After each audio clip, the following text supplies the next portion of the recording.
کہنے لگے امی وہ دے دے 2 روٹی، ایک ہم کھا لیں گے ایک بھائی کھا لیں گے، بھوک تو کم سے کم مٹ جائے گی، تھوڑی دیر کے لیے راحت تو ملے گی۔ ابھی وہ روٹی نکال ہی رہے تھے کہ دروازے پر دستک دی، کسی نے آواز آئی، کہنے لگا کون؟ اندر باہر سے آواز آئی کہ میں بھوکا ہوں، مجھے کچھ کھانا کھلا دے۔ حضرت رابعہ بصری نے وہ 2 روٹی لیے اور لے جا کر کے دونوں دے دی مانگنے والوں کو۔ اب یہ دونوں جو تھے مہمان گھر پہ آئے تھے، دونوں بڑے پریشان ہو گئے، بڑے غصے میں آئے، کہنے لگے یار گھر میں 2 روٹی تھی، دونوں دے دیتے، ہم لوگ ایک ایک کر کے کھا لیتے، بھوک مٹ جاتی، لیکن انہوں نے وہ روٹی لے جا کر کے مانگنے والے کو دے دیے۔ ابھی کچھ وقفہ گزرا بھی نہیں تھا کہ پھر کسی نے دروازے پر دستک دی، باہر سے آواز آئی، آپ نے پوچھا کون؟ ایک بچی کی آواز تھی، کہنے لگا امی جان دروازہ کھولیے۔ جب دروازہ کھولی تو ایک بچی کہہ رہی کہ ہماری امی نے آپ کے لیے روٹی بھیجی ہے، کہیے سبحان اللہ، آپ کے لیے روٹیاں بھیجی ہیں۔ آپ نے پوچھا کتنی روٹیاں ہیں؟ کہنے لگی 18 روٹی ہے۔ حضرت رابعہ بصری کہنے لگی یہ روٹی لے کر کے جائے، ہمارے نہیں ہو سکتے، یہ کسی اور کی ہے۔ اب وہ 2 مہمان تھے اور غصے میں، کہنے لگے یار 18 روٹی دے رہے تھے، کم سے کم کھا کر کے کچھ بھوک تو مٹاتے، اس نے پہلے تو 2 روٹی اور دے دی، پھر یہ روٹیاں اور بھی دے دی، اب کیا ہوگا؟ تو میرے ملت کے نوجوانوں، پھر تھوڑی دیر کے بعد دروازے پر دستک دی، کسی نے آواز آئی، کہنے لگا کون؟ کہنے لگا امی جان دروازہ کھولیے۔ دروازہ کھولے تو پھر وہی بچی روٹی لے کر کے حاضر ہوئی، کہنے لگے کہ کیا ہے؟ کہنے لگے امی نے روٹی بھیجی۔ کہا کتنی ہے؟ کہنے لگے 20 ہے۔ کہنے لگے لا یہ 20 روٹی ہمارے ہو سکتے ہیں، یہ ہمارے ہیں۔ تو اب مہمان جو اندر تھے کہنے لگے امی جان بات سمجھ میں نہیں آئی، 18 روٹی لے کر کے آئے تھے، آپ نے واپس کر دیے اور 20 دیے تو رکھ لیے۔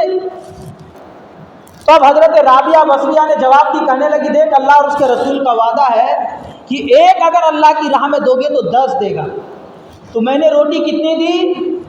2 روٹی، تو کتنے بنتے ہیں 2 کے 20 روٹی بنتی ہے۔ کہنے لگے جب 18 آئے تو میں سمجھ گیا یہ ہماری نہیں ہے، اور جب 20 آئے تو ہم سمجھ گئے کہ میں نے جو 2 روٹی دیا ہے، اللہ اور اس کے رسول نے جو وعدہ کیا ایک کا 10 ملے گا، تو ہم سمجھ گئے کہ 20 روٹی میں نے 2 روٹی دی، 10 کے 20 ہے، 2 کے 20 ہے۔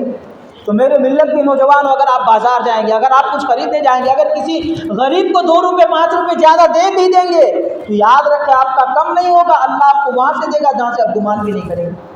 یہ حضور غوث پاک کی سنت ہے، یہ حضور غوث پاک ہے جو بازار جاتے بھی ہیں کچھ خریدنے کے لیے تو دل میں یہ ارادہ کر کے جاتے ہیں کہ اگر کوئی غریب ملے، کوئی یتیم ملے تو میں ان کی مدد کروں، کسی سے کوئی سامان خریدوں تو اس کی مجبوری نہیں خریدوں بلکہ اس کے سامان کے پیسے اسے دے کر کے واپس آؤں۔ صوفیاء نے فرمایا کہ اگر آپ چائے پینے کے لیے جاتے ہیں تو آپ ایک چائے کا پیسہ ایکسٹرا جیب میں لے کر کے جائیں، اگر کوئی ملے تو ان کو پلا دو، اس میں مزہ کچھ اور ہی ہوگا۔ لیکن آج ہمارے حال کیا ہے؟ اگر ہم کھاتے ہیں، ہمارا بھائی بھوکا ہے، ہم اس کو پوچھتے نہیں، ہمارے گھروں میں اناج گلے بھرے ہوئے ہیں، ہماری بہن بھوکی ہے، ہم اس کو پوچھتے نہیں ہیں۔ میرے ملت کے نوجوانوں، جہاں حضور غوث پاک کی آپ نیاز منائیں، جہاں حضور غوث پاک کی لنگریں لٹائیں، آپ وہاں ان غریبوں کا بھی خیال رکھیں، اپنے بھائی کا بھی خیال رکھیں، اپنے پڑوسی کا بھی خیال رکھیں، اپنے بہن کا بھی خیال رکھیں کہ اگر ان کو ضرورت ہے تو ان کو بھی آپ سامان پہنچائیں۔ اور امت کو خاص کر جس